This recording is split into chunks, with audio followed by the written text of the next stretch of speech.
Hello student, आपका हमारे इस क्लास 12 की केमिस्ट्री क्लास में बहुत बहुत स्वागत है। देखो बच्चों, आप लोग यूपी बोर्ड एग्जाम्स की तैयारी कर रहे हैं और जिसमें जो आप लेसन देख रहे हो वो लेसन है बायोमॉलिक्यूल्स, जैव अणु। तो जैव अणु में पिछले लेक्चर्स में न्यूक्लिक एसिड क्या होते हैं, इनके बारे में हमने डिटेल से आपको बताए थे। इनका रासायनिक संगठन क्या होता है, इन सब के बारे में चर्चा किए थे। आज इस लेक्चर में हम जो बात करने वाले हैं, न्यूक्लिक अम्ल की जो द्वितीयक संरचना होती है, मतलब डीएनए की जो दोहरी कुंडलाकार संरचना होती है, यह आपके बोर्ड एग्जाम्स में खूब नंबर लगा के पूछा गया है। साथ में आज जो संरचना होती है, इन सब के बारे में हम इस लेक्चर्स में जानने वाले हैं। तो आप लोग वीडियो के अंत तक बने रहिएगा, देखिएगा। इसमें हम जो है डीएनए और आरएनए दोनों की संरचना के बारे में चर्चा करेंगे। तो चलिए शुरू करते हैं। सबसे पहले देखते हैं डीएनए की दोहरी कुंडलाकार संरचना किस प्रकार होती है, इसका डायग्राम भी देखेंगे। देखो बच्चों, अगर हम बात करें डीएनए की दोहरी कुंडलाकार संरचना की, तो डीएनए की जो दोहरी कुंडलाकार संरचना है, ये जो है जेम्स वाटसन तथा फ्रांसीसी क्रिक ने बताया। ये जेम्स वाटसन तथा फ्रांसीसी वैज्ञानिक जो क्रिक थे, इन दोनों ने मिल करके जो है डीएनए की दोहरी कुंडलाकार संरचना के बारे में जो है बताया। अब डीएनए अणु की जो संरचना होती है, ये कैसे होती है भाई? डीएनए अणु की संरचना होती है डबल हेलिक्स स्ट्रक्चर, यानी दोहरी कुंडलाकार संरचना होती है, जिसमें दो पॉलीन्यूक्लियोटाइड, यानी इस संरचना में अगर देखा जाए तो दो पॉलीन्यूक्लियोटाइड जो है श्रृंखलाएं जो है एक केंद्रीय अक्ष के चारों ओर कुंडलित रहती है, यानी एक सेंटर के मध्य के चारों ओर जो है दो कुंडली जो है संरचना जो है घूमती हुई रहती है। न्यूक्लियोटाइड की श्रृंखला एक केंद्रीय अक्ष के चारों ओर कुंडलित रहती है। ये श्रृंखलाएं विपरीत दिशा में आगे बढ़ती है और ये दोनों श्रृंखलाएं जो होती है वो विपरीत दिशा में आगे की ओर बढ़ती है। इनमें दो क्षारकों के बीच हाइड्रोजन बंध द्वारा, यानी इनमें जो दो क्षारक होते हैं, जो नाइट्रोजनी क्षारक होते हैं, इन क्षारकों के बीच में हाइड्रोजन बंध द्वारा जो है आपस में जुड़े हुए होते हैं। जैसे अगर देखा जाए तो एडेनिन जो है थायमीन के साथ हाइड्रोजन बंध बनाता है, यानी एडेनिन जो है थायमीन के साथ हाइड्रोजन बंध बनाता है, जबकि गुआनिन जो है साइटोसिन के साथ जो है हाइड्रोजन बंध बनाता है। और एक बात याद रखना कि कुंडली का व्यास 20 एंगस्ट्रॉम यानी 20 एंगस्ट्रॉम होता है, जबकि क्षारों के युग्म के बीच की दूरी जो होती है 3.4 एंगस्ट्रॉम होती है। तो ये तो बात थी इनके डीएनए की कुंडली के। अब अगर इसके डायग्राम की बात करें तो इसका डायग्राम आपको इस तरीके से देखने को मिलेगा। दो पॉलीन्यूक्लियोटाइड की श्रृंखलाएं होती है जो एक दूसरे से जो है अक्ष पर जो है विपरीत दिशा में जो है घूमती हुई नजर आती है।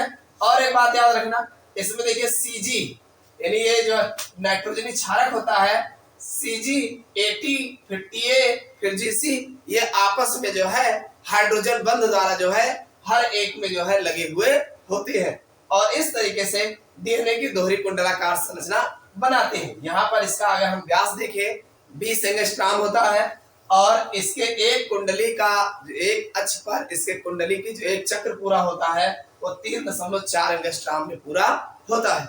तो इस तरीके से वाटसन और क्रिक ने जो है डीएनए की दोहरी कुंडलाकार संरचना के बारे में बताया। तो उम्मीद करता हूँ समझ में आ गया होगा। डीएनए की दोहरी कुंडलाकार संरचना होती है, इसको किसने बताया?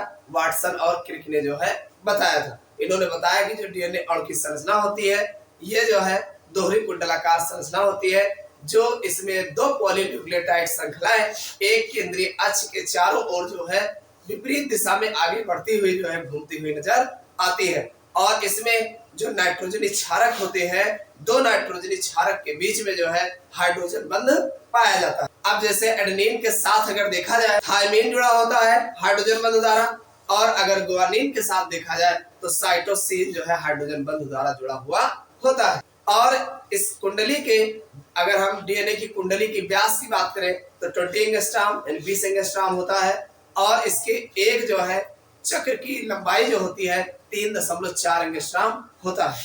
अब हम बात कर लेते हैं आरएनए की संरचना कैसे होती है। देखो बच्चों, अगर हम आरएनए की बात करें तो जो आरएनए होता है, आरएनए की जो संरचना है वो भी जो है ये द्वितीयक संरचना बोली जाती है।